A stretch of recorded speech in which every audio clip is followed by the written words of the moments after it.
Okay, so welcome to my Armanus Digital Weekly Results Wrap Up, 27th of May 2024. So, what is this?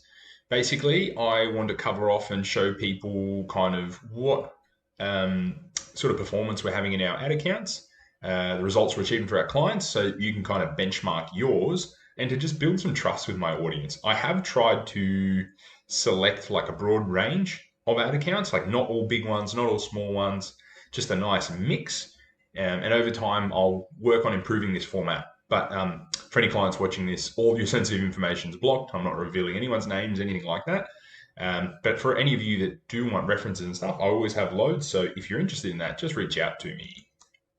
So I'm going to cover off some Google Ads clients now. So this is an Australian home improvement e-commerce brand. Now, while they're an e-commerce brand, they are in physical locations as well. So some of the work we do is actually to drive traffic into physical locations as well. So as you can see, we spent 32,500, drove 209,000 in revenue, 6.43 return on ad spend, 395 conversions. Now, what happens in this business is it tends to slow down over the weekend. So if you can see the last 2 days, they're much slower. So this is a weekday heavy business. I'm just trying to highlight to you, like, what's possible and then what sort of weird intricacies different ad accounts have, because every ad account is unique and you need to treat it as such. So you'll develop a strategy that suits it and the type of business that it is over time. And so if you can't read data, you're going to have a very hard time in doing this. But yeah, this is one of our best clients, and this is kind of how they're traveling. This is just a 7 day period.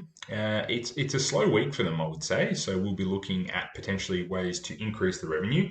But what I wanted to highlight was that tracking has actually been a bit of an issue with this one. And if you look at Google Analytics, the return on ad spend and revenue numbers are totally different. So we've got over a 10x return on ad spend and over 326K in sales. So quite a big difference. So, tracking is very, very important. And the issue here is it's not so much a tracking issue, it's the different types of tracking that Google Analytics uses in the attribution model versus the Google Ads tag, and even the difference between. So this is actually a Google Analytics event being imported into Google Ads to add extra confusion. But we also have the Google Ads tag there as well to sanity check things. And that's purely because that's what this business wanted. Is it my preference? No, usually I prefer the Google Ads tag, Google Analytics 4 event in there as well. But as you can see, pretty cool result there. And when we first started with this business, they were spending, I would say, 25, 30K per month and getting like a 1 to 2x return on ad spend. And now we've been working together for well over 4 years. And so, we've managed to some months actually hit $1 million days with this brand. So this is a slow week. Don't look at this week in particular. Now, this is a supplement e-commerce store. We actually manage more than just the Google Ads for this one. We manage things like actually some of the email, SMS, just general e-commerce like CRO, AOV improvements and things like that. And the reason we do that is that I'm more than happy to do that. Generally, I like sticking just to Google, but with this particular business, we'll contract out certain bits and pieces for them purely because they don't want to deal with multiple parties. And so we will help them with all of these different avenues. Also run their Facebook, Instagram, TikTok ads as well. But this in particular, obviously you can see that the return on ad spend is not very, very high, but a supplement business is actually very, very happy with this as a return on ad spend. And again, there's a conversion lag here. We're only looking at 7 days. Quite often, there's a lot more conversion sitting in there. Even if you're using the Google Ads tag, it will actually take time to populate. So normally sits around at 3x return on ad spend. And then we get a lot of repeat customers, through Facebook remarketing, TikTok, emails, and lots of other avenues. So that's just what's kind of possible with a little supplement business. This is a tea brand based in Australia, very, very recent client of ours, and this is a big turnaround. So in the first month we took them on, they were actually spending around 5K and getting like the return on ad spend is quite similar, I'd say now, but we're spending, probably 6 times as much. I think we'll end up probably spending 30 plus K this month and driving probably close to 150K in sales, I would say, around about if the ROAS maintains. So really good turnaround story here on this brand. So really Normally, I actually don't do white label. For this particular client, we're actually doing white label Google Ads. So, might be something I might consider down the track if it goes well. Now we've got an Australian lifestyle brand. This one, half the time, I'm actually just convincing them to spend more on ads because they've got a very, very good return on ad spend. The thing just sells, and we've only spent 3.5K, did 46K in sales.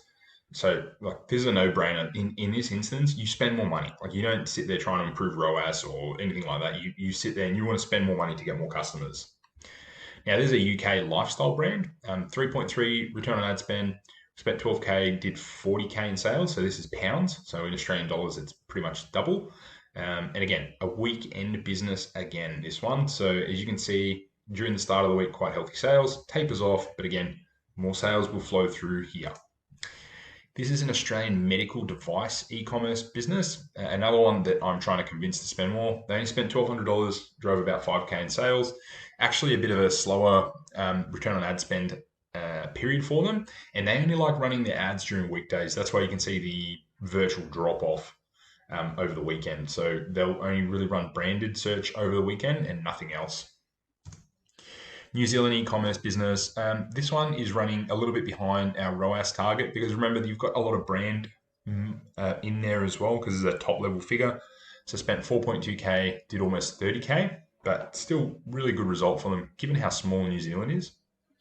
And then I wanted to show you a little bit about, also just some of the Facebook ad. Really, I put omni-channel, but I was going to list out a bunch of other things, but I've run out of time and I wanted to actually get this out to you. So also some really healthy Facebook results. So when you run Google and Facebook alongside, you actually supercharge the results of both. So this particular brand, it was the lifestyle brand that I mentioned earlier. And so what we've got here is we've got another, 40 plus K in sales that have come from Facebook as well, and it's nothing super technical. The Advantage Plus is probably the biggest campaign, then some video campaigns and some catalog Advantage Plus, and then some normal DPA remarketing and things like that. So when you use the two together, they actually work better. So you don't have to just choose one or the other. You can use all of them. So I hope this actually helped, guys, and stay tuned for more wrap-ups. I'll be uploading them weekly and then potentially doing some deeper dives as well. If you're interested or you enjoyed these videos, just leave a comment below. And enjoy.